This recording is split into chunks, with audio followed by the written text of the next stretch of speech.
This video is about Sunday is beach day here in the Philippines.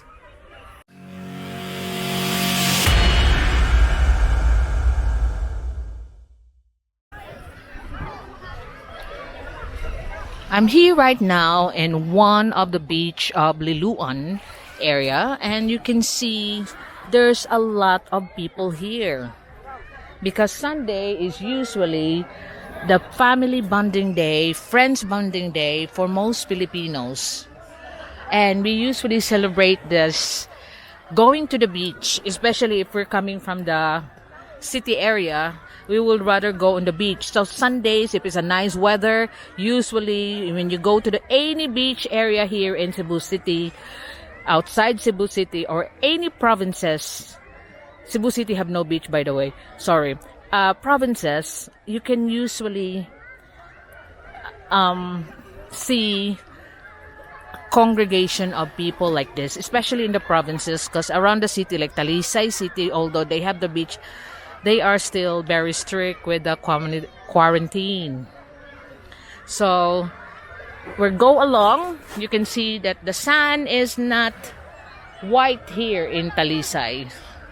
That's the Northern Point Food Park, but you can see around here, there's a lot of people selling food items for the people to buy. This is like, some are public beach, which is where I started. And you can see the areas which is owned privately have no people enjoying there. But here in the public beach, some you can have an entrance because they own it privately and they open it up for the public for a minimum fee, and then you can rent cottages. But this is what I'm trying to show you, how the Filipinos are enjoying Sunday family friend bonding days.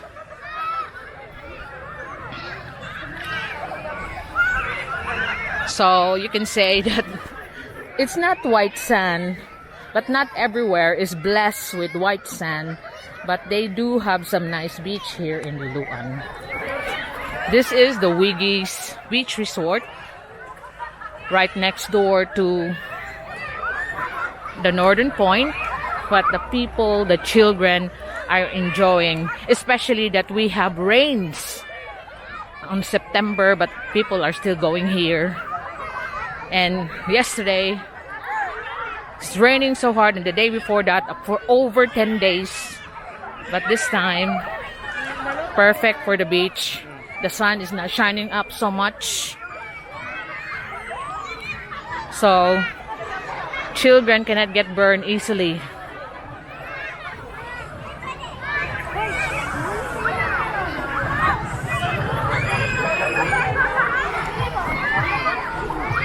So some are playing on the sand.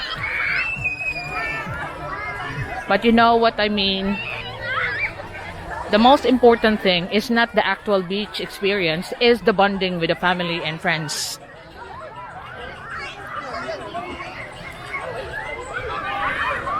So I'm just gonna be walking through this beach line of Liloan, and you can see from the scene that how the Filipinos are bonding with their friends and family, despite the beach is not the touristy type thing. White sands, that's why you cannot see people here. Like when we're walking in Malboal, that you see ladies in bikinis. These are mostly the local people around the next provinces. And what happened is, like when we get together before in our local community, we will just, oh, which beach do we go this time?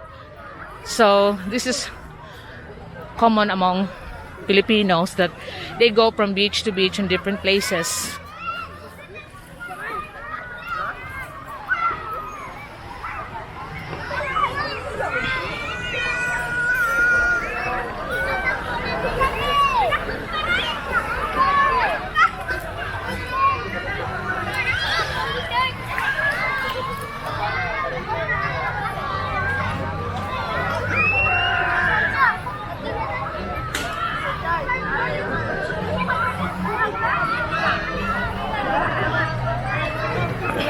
And it says, despite the pandemic, a lot of people out of work, a lot of people lose their job, a lot of people has been bankrupt, businesses closed, but we still find time to bond with family and friends.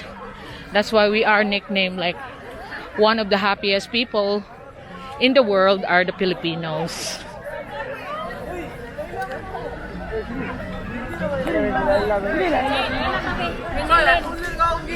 And that's the inflatables that you can rent.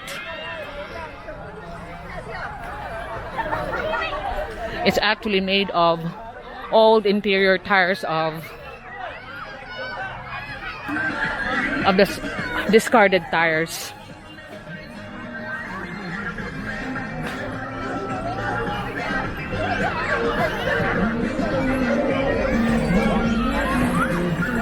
And since it's like a public beach, you can bring your dogs as well. You can see there's a dog there.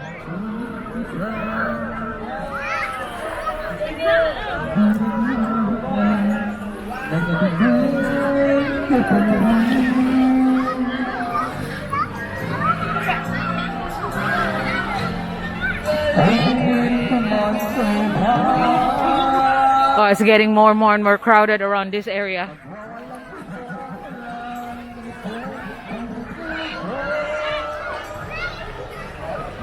They don't really go very far. They just go on the shallowest part of the beach. Because the most important thing is, hello Langga,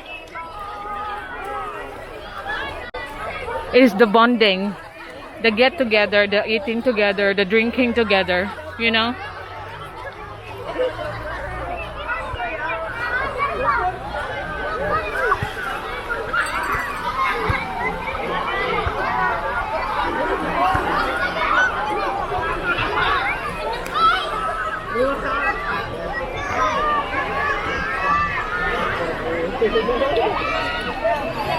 Really nice to see the happy people. Although I know you're gonna be complaining about the social distancing, but they are mostly members of their families and they are enjoying themselves for over 2 years now that we have to be social distancing. And although it's still needed, but people seems to be had enough of it. So this is the Pepito Beach Resort area.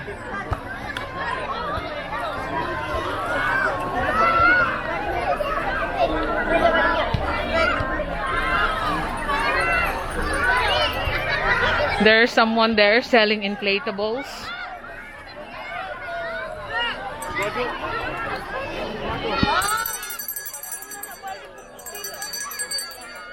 Ice cream, of course. He's still inflating his inflatables.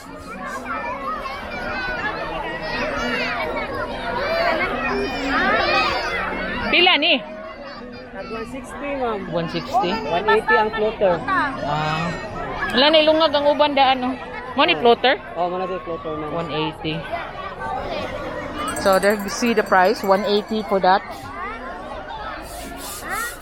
160 for that one, just the donut. Gamay na mo. 130 ni siya kami. 130.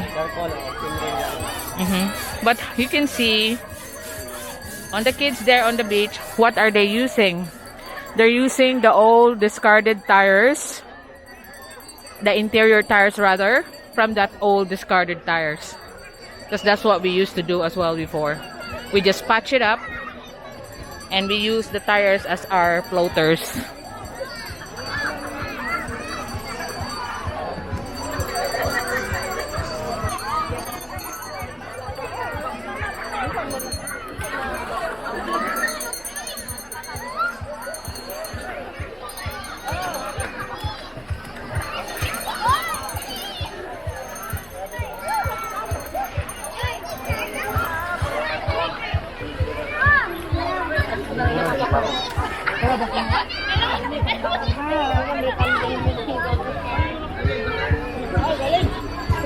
So since this is not a beach resort around here, there's just like people's houses that's facing the beach, the land that privately owned. So there's less swimmers here or beach goers. They are mostly congregated on the public beach resort that's open for renting.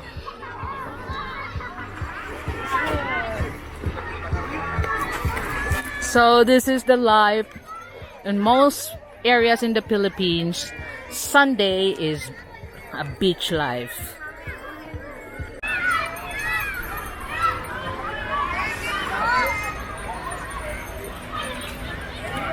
So that's the private area there, because I've noticed there's less swimmers, is actually owned by a beach resort hotel. So it's like exclusivity used for the house guests of the hotel. So these are the for the masses area.